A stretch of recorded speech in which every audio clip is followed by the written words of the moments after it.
After hosting Thanksgiving for 18 years, my daughter-in-law told me, "We're doing it at a real house this year." I wasn't invited. My son said, "You'll be fine, order takeout or something." I spent the holiday alone, staring at the empty table I set anyway. 3 days later, I left a package on their porch that changed everything. Hi. I'm 61. I live just outside Asheville, North Carolina, in the same house where I raised my son. It's a plain ranch house. Brown siding, old porch swing, driveway full of cracks. It's not fancy, but it's home. I've lived here for over 30 years. My son, Nathan, grew up in this house. Every memory I have of him is tied to this place. I've hosted Thanksgiving in this house for 18 years straight. Ever since Nathan was in college, I always cooked the turkey, made the stuffing from scratch, and cleaned the entire house by myself so it would feel welcoming. I never complained. I never asked for help. People came, they ate, they laughed, and I loved every second of it. But this past year, things changed. Nathan married Allison about 5 years ago. From the beginning, she kept me at a distance. She never yelled, never insulted me outright, but she had this way of talking that made me feel like I was always intruding. Like I was just Nathan's mother, not part of their life. I kept trying to stay hopeful. I told myself she'd warm up. I tried to be nice to her. I complimented her when she got a new job. I mailed her birthday cards with gift cards inside. I even watched her dog once when they went to the beach. Nothing changed. It was always cold smiles and short replies. She never called. If I texted her a question, she'd respond with one-word answers. I always went through Nathan. Still, I kept holding on to Thanksgiving. That was my day. Even she couldn't take that. Until this year. 3 weeks before Thanksgiving, I sent out the usual group message, "Hi everyone. Same as always, Thanksgiving at my place. Noon. I'll do the turkey and stuffing. Let me know what you're bringing." Most of the people replied quickly. My cousin June said she'd bring sweet potato casserole. My friend Carol, who lives down the street, said she'd make her pumpkin cheesecake. I waited for Nathan and Allison. Nothing. 2 days passed. I texted Nathan directly. "Hey, did you see my message about Thanksgiving?" He replied that evening, "We're doing it at our place this year. Allison wants something a little more upscale." I stared at that message for a long time. Upscale? What was that supposed to mean? I typed back, "Am I invited?" No response for an hour.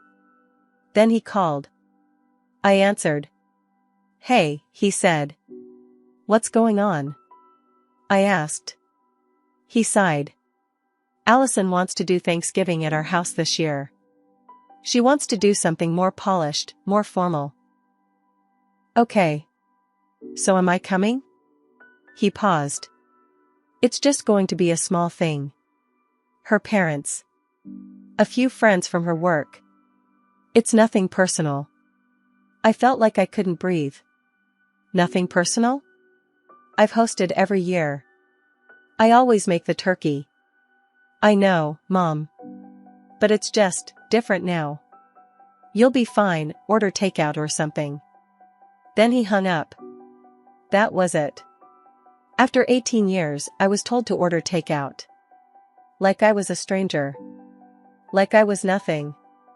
I didn't argue. I didn't beg. I didn't text him again.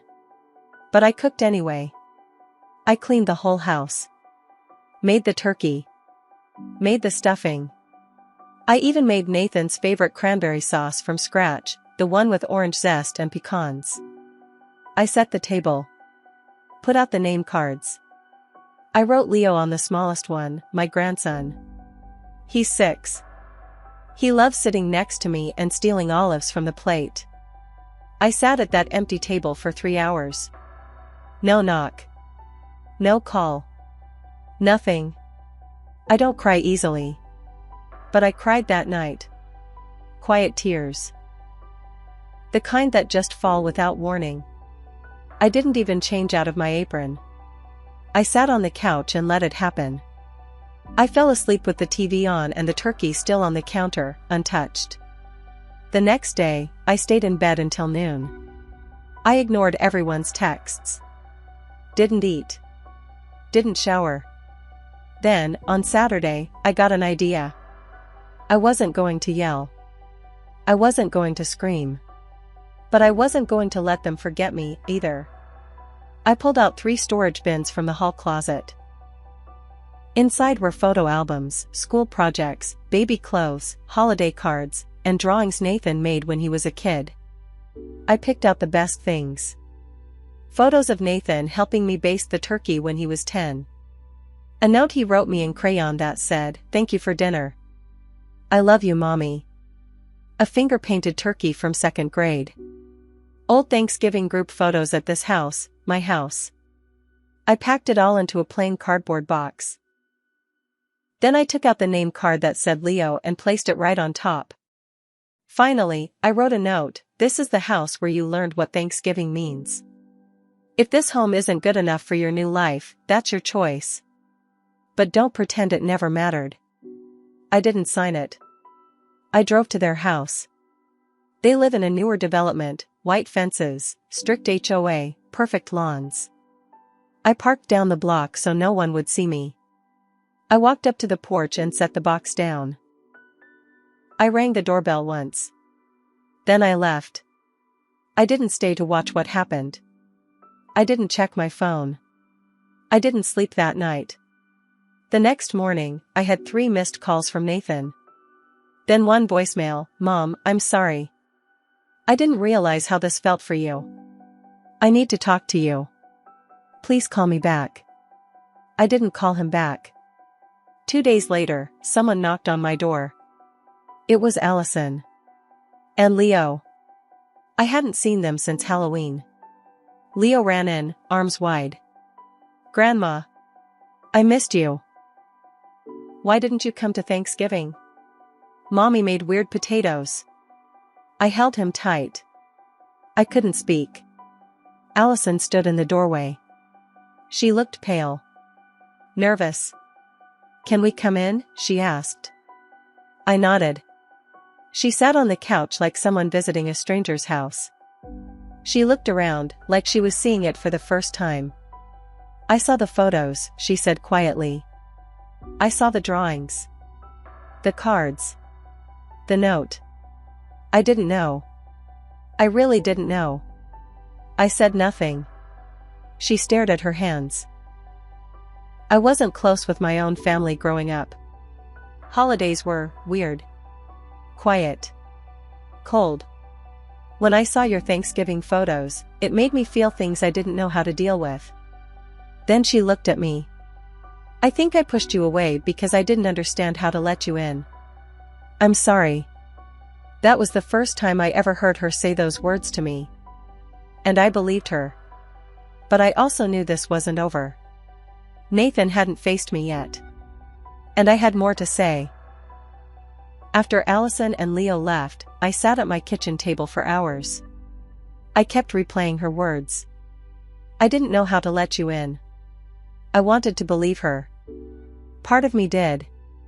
But the rest of me couldn't ignore the years of coldness, the way she'd slowly erased me from their lives, the way Nathan let it happen. Her apology felt real, but it also felt incomplete. 2 days later, Nathan called again.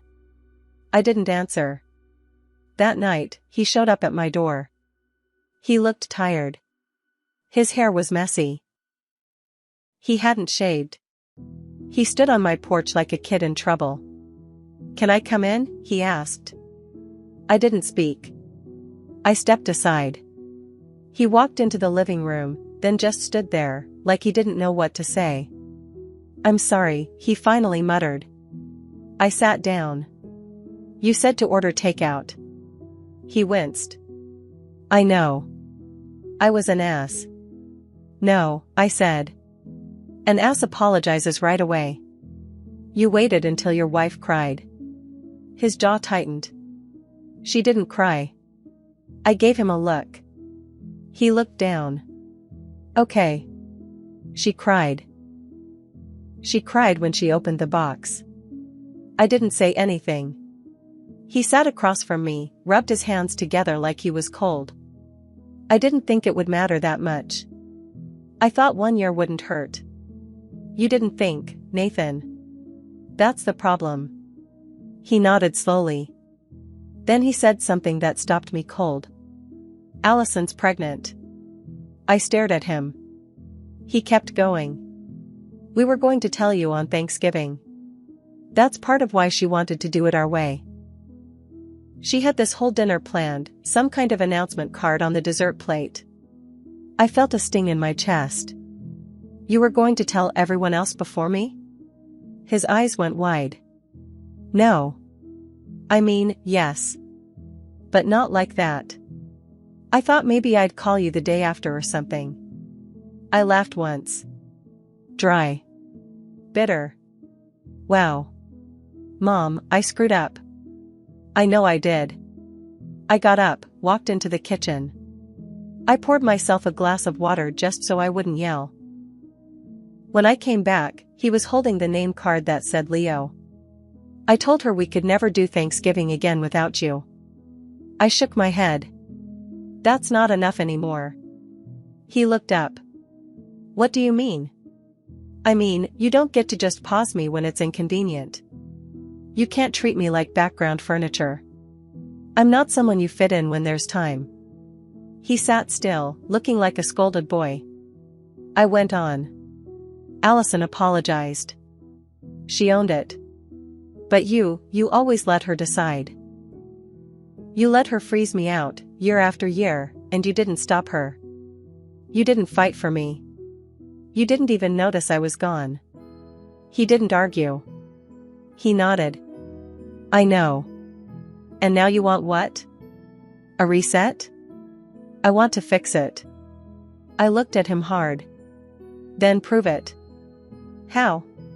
Start by telling her family the truth. His face twitched.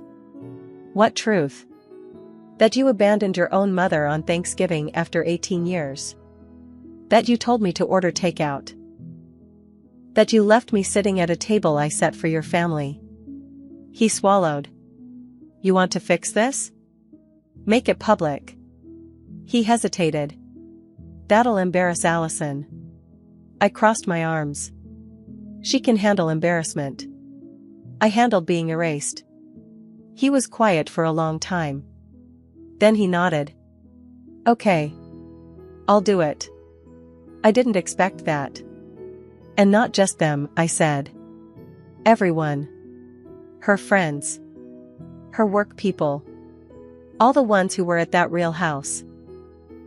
I want every single person who sat at her table to hear the truth. He looked sick. But he nodded again. And then he added something I didn't expect. I think you should come live with us for a while. That hit me like a truck. What? Not forever. Just a few months. Help with Leo. Be there when the baby comes. Let us prove we can do better. I didn't say anything. Not yet.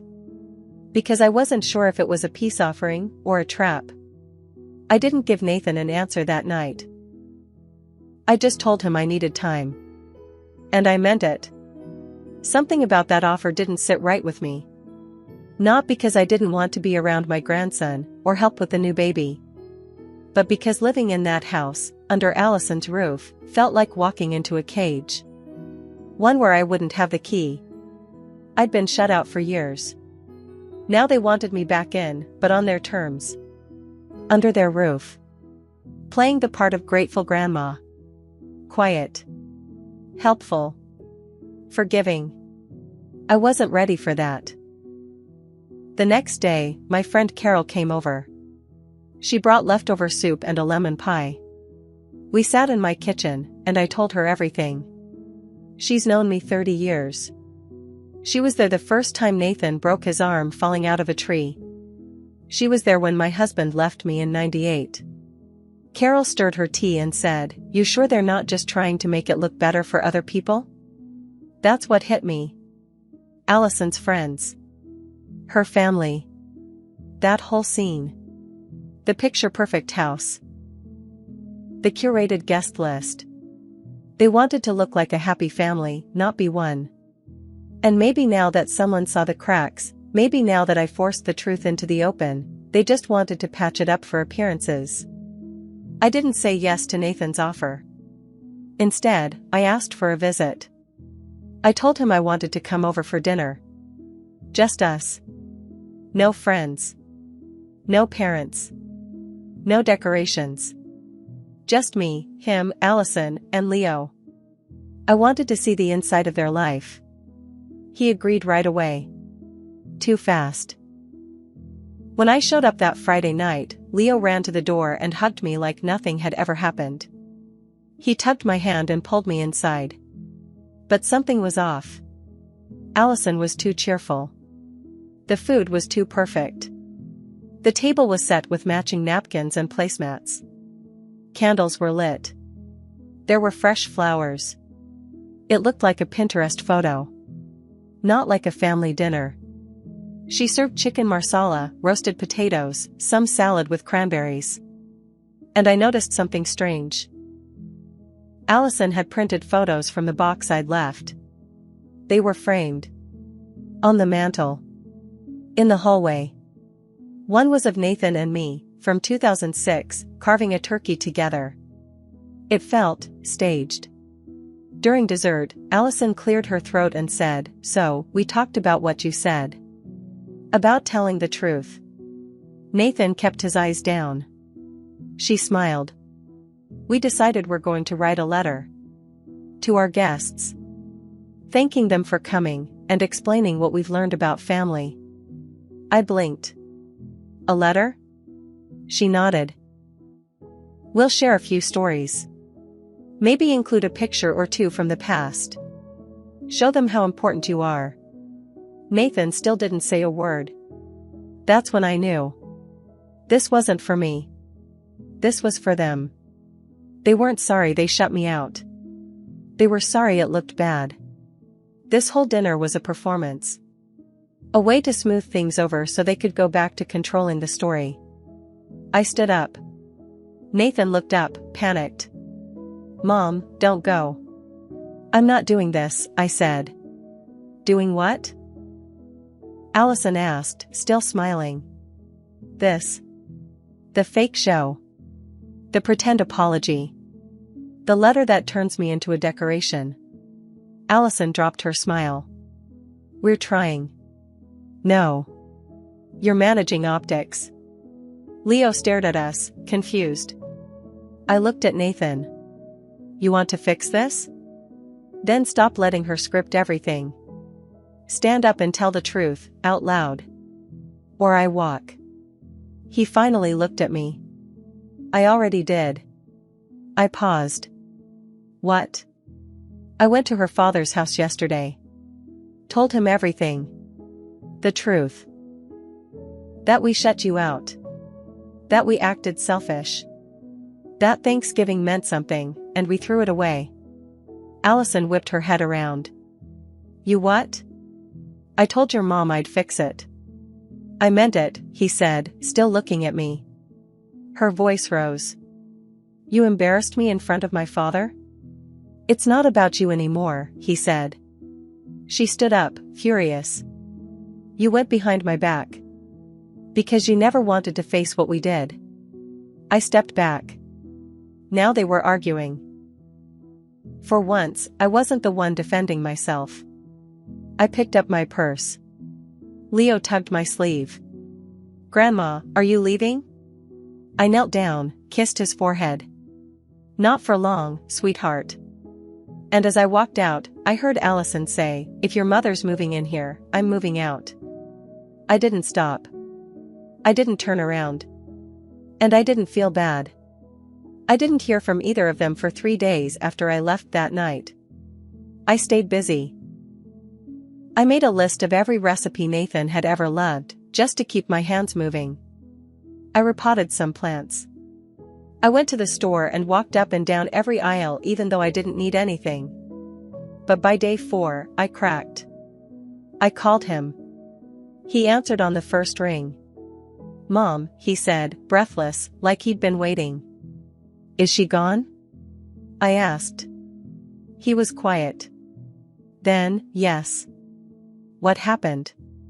She packed her things that night. Took Leo and went to her sister's. Said she needed space to think. And? She texted yesterday. Said she wants a separation. My heart sank. Not because I was sad about her leaving, but because of Leo.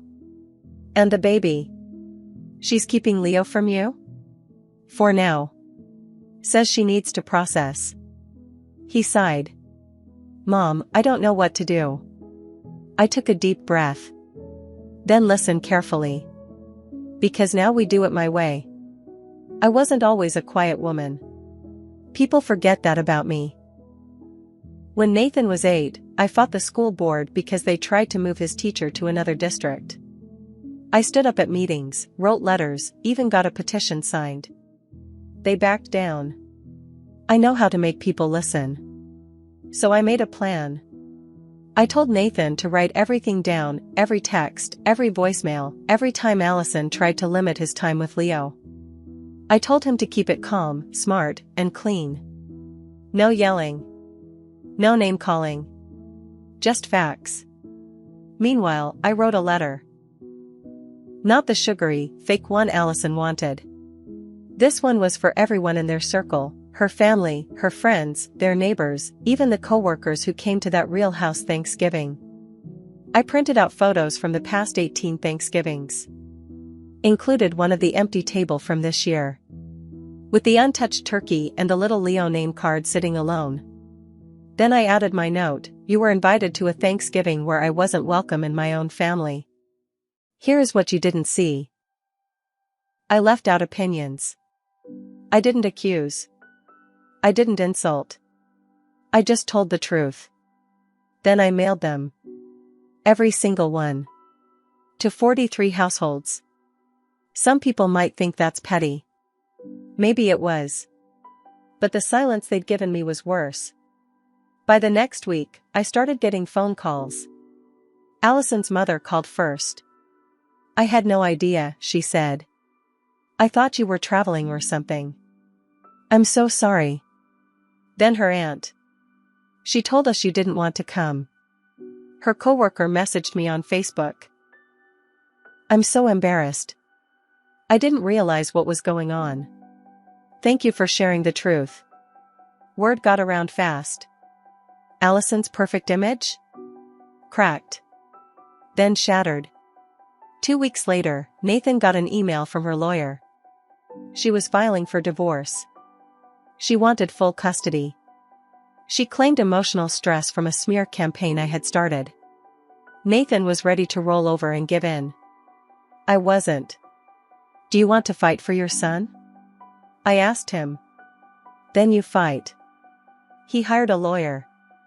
A good one. With all the evidence we'd collected, the lawyer built a case that made it very clear Allison was unstable, controlling, and trying to erase an entire side of Leo's family. She'd pushed away his grandmother, manipulated holidays, and lied about why I wasn't at Thanksgiving. She even posted a fake family photo online that made it look like I had refused to come. The lawyer subpoenaed her social media. Dug into everything. Even found emails between her and her sister mocking me, calling me the relic and saying Leo needed to grow up without that weird old energy. It all came out in mediation. The judge wasn't impressed. In the end, Nathan got primary custody. Allison got weekends. And a court order, she wasn't allowed to cut off contact between Leo and me. I cried when it was over. Not because I'd won, but because I got to see Leo every week now, without asking. Without waiting. And then came the last twist. A month after the court decision, Nathan sat me down at my kitchen table. He slid over a small envelope. Inside was a house key. To what? I asked. He smiled. The place next door. It's yours if you want it. I bought it last week. I stared at him. I thought you said I could move in with you. You could, he said. But I think you'd rather have your own space, with your family just one porch away. I opened my mouth, but no words came out. He reached over and held my hand. I made a mess, Mom. But I'm cleaning it up. That Sunday, Leo and I cooked together in my kitchen. He wore an apron. We made stuffing, even though it wasn't Thanksgiving. He sprinkled salt like it was magic. Then he looked at me and said, "Grandma? I like your house better than the other one." I smiled. Me too, baby. So that's the story. They tried to leave me out. Tried to erase me. But I didn't scream. I didn't grovel. I didn't beg. I showed them who really held the glue. And when they broke it apart, I rebuilt better. Stronger. And this time on my terms.